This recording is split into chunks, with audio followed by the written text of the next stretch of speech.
अमरावतीमधून एक महत्त्वाची बातमी। स्वच्छतेच्या प्रश्नावरून उपायुक्त आक्रमक झाले।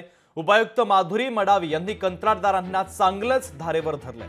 पावसामुळे गटार तुंबल्यानं उपायुक्त आक्रमक झाल्याचं पाहायला मिळालं। अतिक्रमणामुळे नाल्या तुंबल्यानं बुलडोझर चालवून कारवाई देखील आता करण्यात आलेली आहे। अमरावतीमधील ही बातमी आपण पाहतोय। स्वच्छतेच्या प्रश्नावरून उपायुक्त आक्रमक झाला।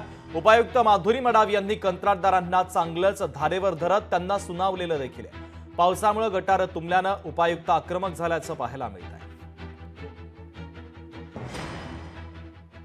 नाली बांधताना काही मटेरियल इथं पडलेलं आहे, म्हणजे ते याच्या सेंटरिंगच्या ज्या पाट्या वगैरे असतात त्या पण आहेत आणि काय खूप सारे प्लास्टिक दारूच्या बॉटल्स वगैरे वाहून आलेले आहेत आणि म्हणून आम्ही सगळे स्लॅब पूर्ण काढून घेतले आणि जिथे ते शहरामध्ये असे नालीवरचं स्लॅब आहे त्याच्यामुळे पाणी अडत आहे ते सगळं काढून घेणार आम्ही। त्याच्यानंतर मग ती जी काय व्यवस्था करता येईल ती करू। शहरामध्ये जिथे जिथे पाणी अडत आहे नाल्यांमुळे, अतिक्रमणामुळे किंवा मग स्लॅब टाकल्यामुळे ते सगळे स्लॅब काढून आतमधला जेवढा काही गाळ असेल किंवा जे काही कचरा असेल अडलेला ते संपूर्ण काढून।